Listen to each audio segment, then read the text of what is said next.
At the restaurant, my daughter-in-law lifted my dinner plate with 2 careful fingers, let it slip from her hand, and said in a voice sweet enough to make strangers smile, "Which? You should have never come." The plate did not shatter. It landed flat against the hardwood floor with a dull crack, sending roasted vegetables and lemon butter across the space between our table and the aisle. For one suspended second, no one moved. Not the young couple at the window. Not the waiter holding a tray of iced tea. Not even my son, Michael, who sat across from me with one hand still wrapped around his water glass, staring at the mess as though it had appeared by accident. I kept my hands folded in my lap.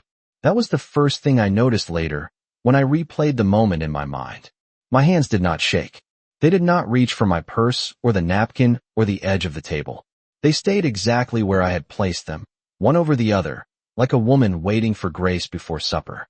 The restaurant smelled of garlic, rosemary, and warm bread. It was one of those upscale places people in Maple Glen like to book for birthdays and anniversaries, all dark wood, soft jazz, and candlelight reflected in polished wine glasses. Michael had texted me that morning and said he wanted to take me out. Just family, he wrote. Thought it'd be nice.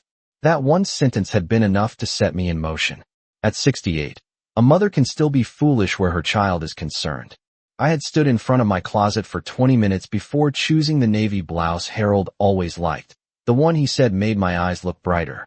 I wore pearl earrings, a little lipstick, and the gold watch my husband gave me on our 40th anniversary. I even tucked a small gift bag into my car for my granddaughter Sophie, a watercolor set I'd seen in the bookstore and thought she might love. I told myself this dinner meant things were softening. The distance of the past few months. The missed Sunday calls. The polite excuses. The strange way Vanessa always seemed to answer for Michael now. I told myself maybe grief had made us all clumsy after Harold passed, and maybe tonight was our awkward little bridge back to each other. Then I looked up from the ruined plate and saw Vanessa smiling down at me, one hand still lifted, her diamond bracelet catching the candlelight. Honestly, she said, loud enough for the next table to hear, every special night turns gloomy when she shows up. My son still said nothing. He lowered his eyes, and somehow that hurt more than her words. The waiter rushed over with an apology that belonged to no one and everyone. Vanessa stepped back, smoothing the front of her cream-colored dress, as calm as a woman adjusting flowers in a vase. I could feel the eyes around me now. Pity from some, curiosity from others. That quiet hunger people get when they sense a family breaking open in public. I bent, lifted my handbag from the back of the chair, and set it in my lap. I see, I said, and my own voice sounded so steady it nearly startled me. I reached for the gift bag beside my seat, rose from the table, and looked once at my son. Enjoy your dinner, I told him. Then I walked toward the front of the restaurant with my shoulders straight, leaving the spilled sauce, the silence, and my humiliation behind me. Though something told me before the night was over, I would understand that none of this had been spontaneous. It had been arranged, and that realization would change everything. The cool night air hit my face the moment I stepped outside, carrying the faint scent of rain and exhaust from the parking lot. For a second, I simply stood there beneath the soft yellow light over the restaurant entrance, my hand still wrapped around the small gift bag I had brought for Sophie. Through the front windows, I could see shapes moving inside, waiters gliding past candlelit tables, people returning to their conversations now that the evening's little disturbance had been neatly pushed aside. That was the thing about public humiliation. It felt enormous when you were standing in the center of it, but to everyone else, it became part of the background in less than a minute. I walked to my Buick slowly, careful in my low heels, and set the gift bag on the passenger seat before sliding behind the wheel. I did not start the engine right away. My keys rested in my palm while I stared through the windshield. At the glow of the restaurant sign. Michael had texted me at 10:30 that morning. That was unusual enough to make me pause over my coffee. He was not a morning texter.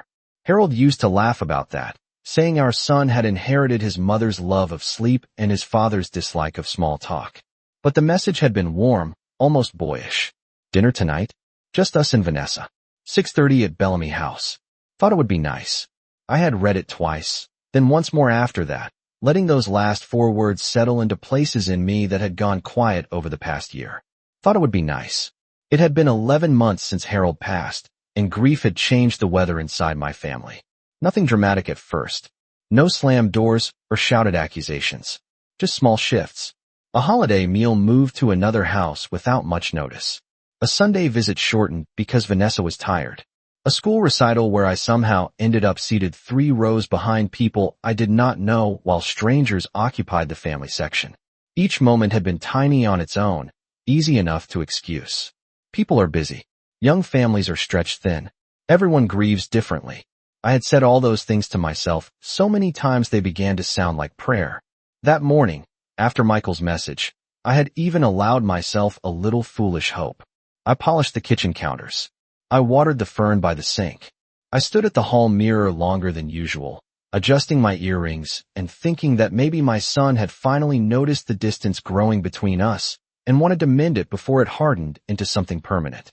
Now, in the parking lot, I leaned back against the seat and closed my eyes. What unsettled me most was not Vanessa's cruelty. Cruelty from her no longer surprised me. It was the arrangement of the evening that would not leave me alone. The host had looked at me oddly when I gave my name, as if he had been expecting a different kind of arrival. Michael had already ordered a bottle of wine before I sat down, though he knew I had not touched wine since Harold's funeral. And Vanessa had seemed too composed, too ready, as though she had rehearsed her lines in the mirror before leaving home. I opened my eyes and glanced once more at the front of the restaurant. Then I placed the keys in the ignition, started the car, and drove home with a strange new certainty settling quietly beside my grief. I had not interrupted their evening. I had walked into something prepared for me. Sleep did not come easily that night. I changed into my cotton nightgown, washed a little bit of lipstick from my face, and stood at the bathroom sink longer than I needed to, looking at a woman who appeared composed from a distance and deeply unsettled up close. My silver hair was still neatly pinned. My pearl earrings still rested in the dish beside the faucet. There was no visible sign of what had happened except a faint tightness around my mouth, the kind that comes when dignity has to do the work that tears cannot. I moved through the house, turning off lamps one by one, and every room seemed to answer me with the same quiet question. How long has this been happening? My home had felt too large since Harold died. It was a 2-story brick colonial at the end of a maple-lined street, the kind of house young couples point at and say someday. We had lived there for 39 years. We brought Michael home to that house as a red-faced baby wrapped in a pale blue blanket. We measured his height against the pantry door frame in pencil marks that I still had not found the strength to sand over. We hosted Christmas dinners there, school graduations, anniversary parties, and one unforgettable 4th of July when Harold nearly set the lawn chair cushion on fire trying to relight the grill. A house stores more than furniture. It keeps the shape of people long after they stop walking through it. That night, Harold felt very far away, and yet I found myself speaking to him in my mind as naturally as if he were upstairs reading in bed. Did you see it, Harold? Did you see what our son allowed? I sat at the kitchen table with a mug of chamomile tea growing cold between my hands and let my thoughts move back through the past year. The pattern was impossible to ignore now. Last Easter, Vanessa had told me brunch was casual, then arrived at church in a tailored pastel suit while I stood there, in slacks, feeling underdressed and foolish in every family photo. In June, she planned Sophie's dance recital dinner without telling me until there was only one seat left, a folding chair at the corner near the service station. At Thanksgiving, Michael called at noon to say they were keeping things small, and later that evening I saw on social media that small apparently meant 12 people and a catered meal at Vanessa's sister's house. Each slight had come wrapped in politeness, easy to excuse if you were determined not to see the whole picture. I had been determined. Mothers often are. We would rather believe we are sensitive than admit our own child is growing comfortable with our humiliation. Around midnight, I remembered something else, small but sharp.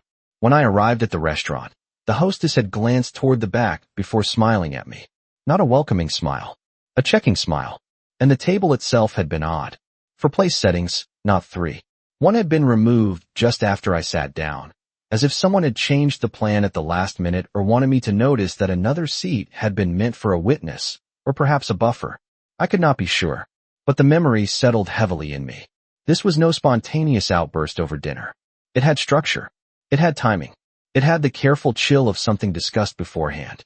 I carried my cold tea to the sink, poured it out, and stood there listening to the pipes hum in the walls. Then I made myself a promise in the darkness of my own kitchen. I would stop smoothing over what was jagged. I would stop translating insult into misunderstanding just to preserve an image of family that no longer existed. Whatever game had begun at that restaurant, I was done pretending I did not know I had been invited there to lose. The next morning arrived gray and cool, with a thin mist hanging over the backyard and the maple branches tapping lightly against my kitchen window. I woke after only a few hours of uneven sleep and followed the old habits that had carried me through harder seasons than I had ever expected to survive. I made coffee. I fed the bird that visited the porch rail every morning. I opened the curtains in the living room and let the weak light fall across Harold's leather chair, the framed photographs on the mantel, the stack of magazines he used to pretend he would read. Routine has a way of steadying a person, even when the ground beneath her life has shifted. By 8 o'clock, I was dressed in a soft gray sweater and slacks, my hair pinned back, my face bare except for moisturizer and a little powder. I was rinsing out my coffee cup when the phone rang. I nearly let it go to voicemail.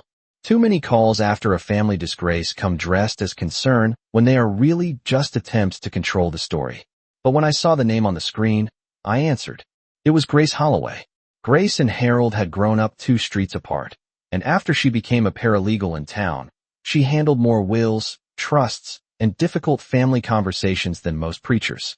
She had attended Harold's funeral, sent a lemon pie the week after, and never once offered the kind of empty comfort that only makes grief feel lonelier. Evelyn, she said, and there was a pause after my name that told me she was choosing her words carefully. I hope I did not catch you at a bad time. I looked out toward the wet lawn. I have had worse evenings, I said. Grace let out a breath that sounded almost like disappointment, as though my answer had confirmed something she had hoped not to hear. I was at Bellamy House last night, she said quietly. Not in the dining room. I was in one of the private event rooms with clients. One of the servers knows me. He mentioned there was some trouble out front and then asked if you were a friend of mine. I did not speak. My fingers tightened around the dish towel in my hand. Grace, I said after a moment, what exactly are you calling to tell me? She hesitated again, and that hesitation told me more than any hurried explanation could have. I am calling because the situation may be uglier than it looked, she said.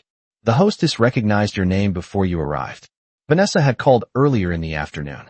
She asked for a specific table and made a point of saying there could be a scene if an unwanted guest showed up. I closed my eyes. Not from shock. That part was passing. This felt colder than shock. It felt like confirmation. An unwanted guest, I repeated. That is how she described me. That is what the server was told, Grace said. And Evelyn, there is something else. I would rather not say too much over the phone, but a few weeks ago Michael asked around about elder property transfers and family trust modifications. My office was not involved, but people in a town like this hear things. I set the dish towel down carefully on the counter. In the silence that followed, the refrigerator hummed, the clock above the stove ticked, and somewhere outside a lawn mower started up 2 houses down. Normal sounds. Ordinary sounds. It struck me then how betrayal never arrives with thunder. It enters on a weekday morning while coffee cools on the counter. I think, Grace said gently, you should not sign anything, agree to anything, or meet with either of them alone until we talk. I opened my eyes and looked around the kitchen. Harold and I had built piece by piece over decades. The white cabinets he painted himself. The brass drawer pulls I chose after 3 weeks of indecision. The little crack in the corner tile from when Michael dropped a can of peaches at age 10 and cried harder than I did. Vanessa had wanted me humiliated. Michael had allowed it. But now, for the first time since leaving that restaurant, the shape of the night came into focus. I had not been invited to dinner.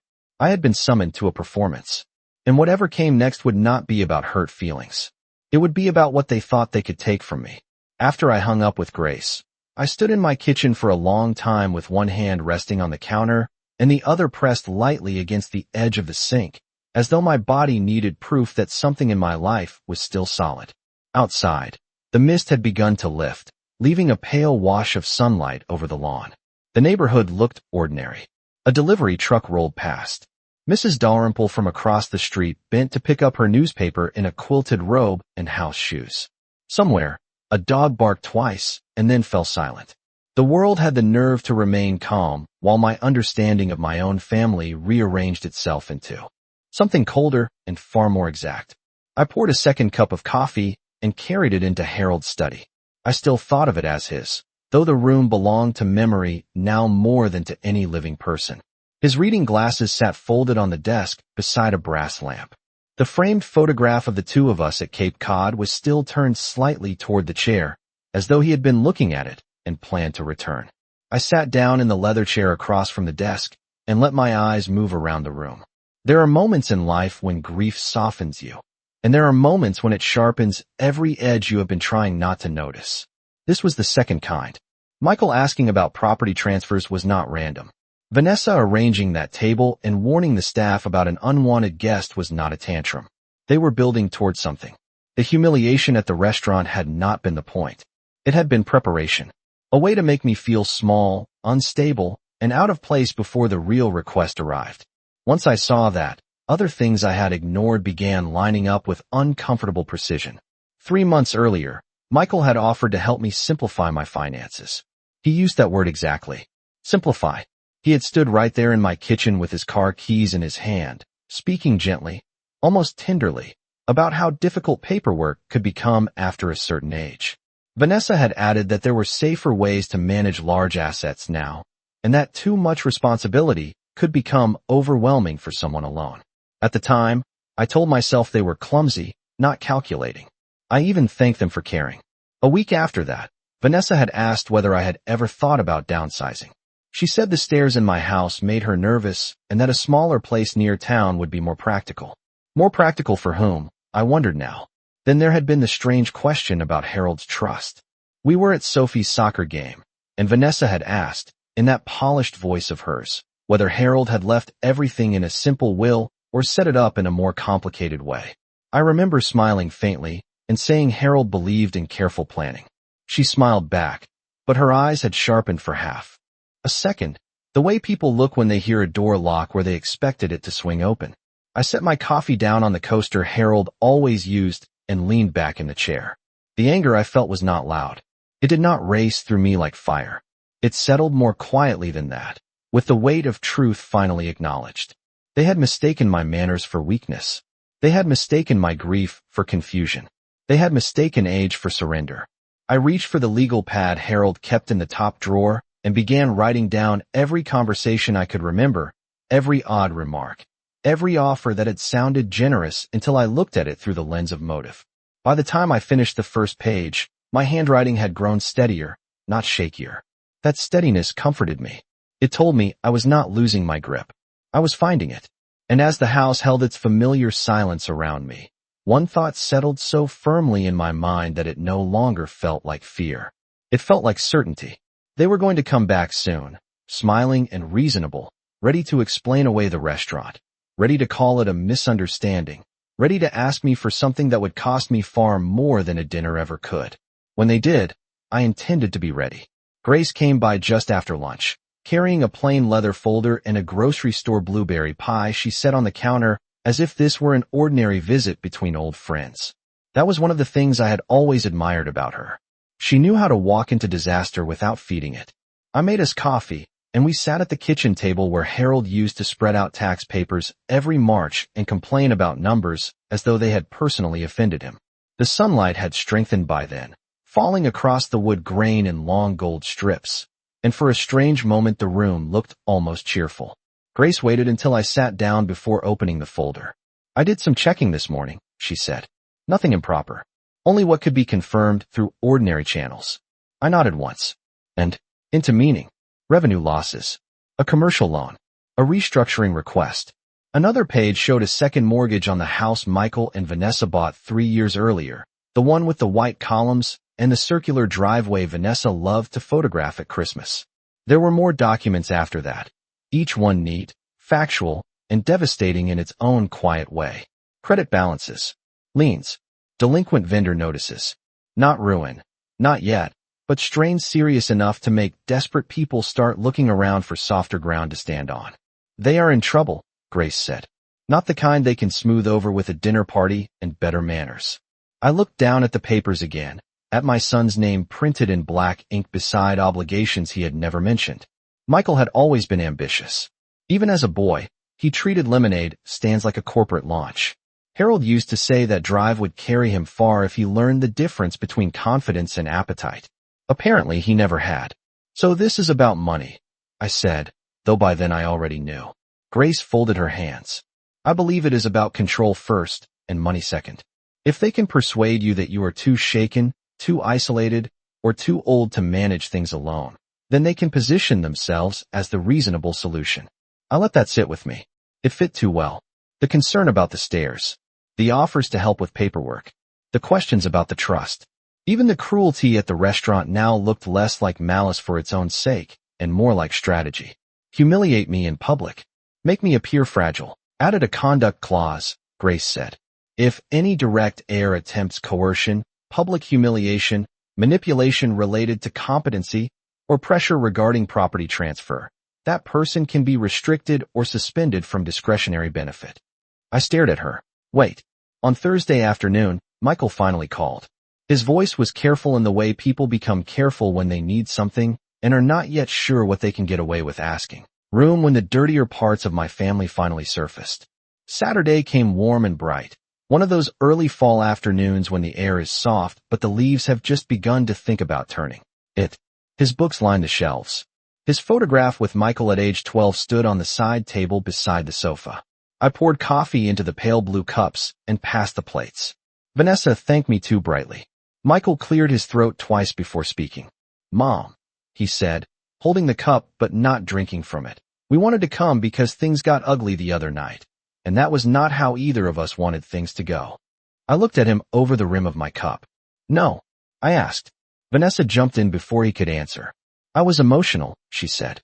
I have had so much on my plate lately. Sophie's school schedule, the house, Michael's work, everything.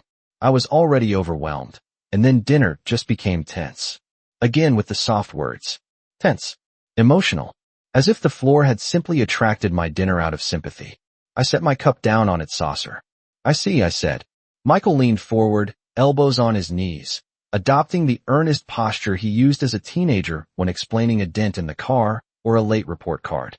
We are not here to fight, he said. We are worried about you. You have been alone in this house for a long time now, and after everything with Dad, we just think maybe some things need to be reevaluated. There it was, arriving sooner than I expected and dressed exactly as Grace predicted. Concern first. Assessment second. I folded my hands in my lap and waited. Vanessa took a small breath and gave me a sympathetic smile that did not reach her eyes. This house is beautiful, Evelyn, she said. She only used my first name when she wanted to erase the distance between insult and request. But it is a lot for one person. The stairs, the upkeep, the taxes. It is just not the safest long-term option. Michael nodded slowly, relieved that the conversation had reached the part he came for. We found a really nice condo development near the town center, he said. Single floor, secure entry, maintenance included. There is even a community garden. I let a faint smile touch my mouth. How thoughtful, I said. Vanessa brightened, mistaking calm for surrender. And if you sold this place while the market is still strong, she continued, you could simplify everything. Invest more efficiently. Reduce your stress. Michael could help oversee the transition so you would not have to manage all the paperwork yourself. Paperwork. There was the second layer. Not only where I lived, but who handled the assets tied to where I lived. Michael reached into the leather portfolio he had brought and rested it on the coffee table between us. He did not open it yet. He only placed his hand over it, the way a salesman touches a brochure before sliding it across the desk. We are not asking you to decide today, he said, which usually means someone hopes you will decide before you have time to think. We just wanted to start the conversation. I turned my eyes to the portfolio, then back to my son's face. He looked hopeful now, almost boyishly so, as though this were a practical family discussion instead of a carefully staged attempt to move me out of my own life. And in that moment, I understood something with complete clarity. They believed the restaurant had worked. They believed shame had softened me. They believed grief had made me willing to trade authority for the comfort of being included again.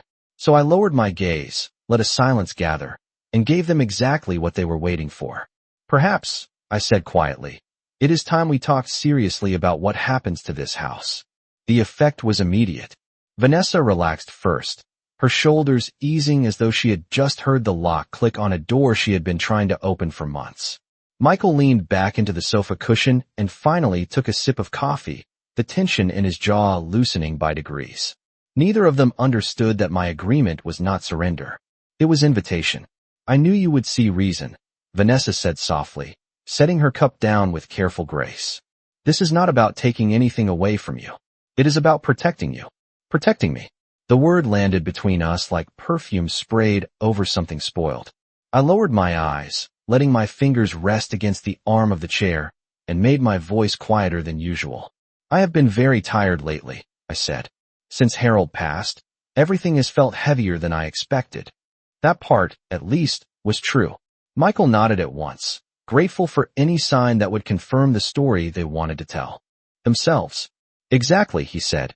That is what we have been worried about. You should not be carrying all of this alone. He opened the leather portfolio and slid out several papers, neatly clipped together. Vanessa reached over to straighten the stack, though it was already perfectly aligned. These are just preliminary notes, she said. Nothing final. A proposed listing process, some estimates, a transition timeline. And if you wanted, Michael could step in temporarily to help manage the accounts while everything is being settled. I let my gaze move over the top sheet without touching it.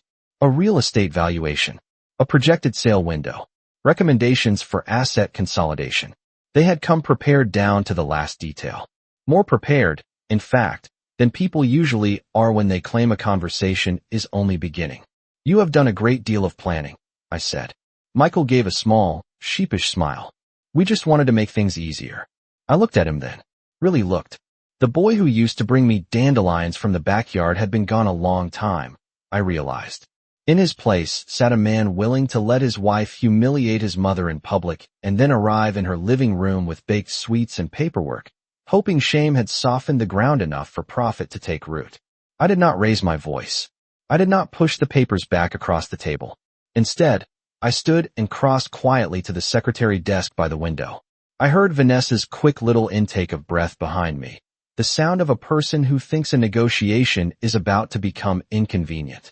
From the top drawer, I removed Harold's trust summary and the folder Grace had prepared. When I returned to my chair, I laid both on the coffee table beside their portfolio. Michael frowned. Vanessa's smile faltered for the first time that afternoon.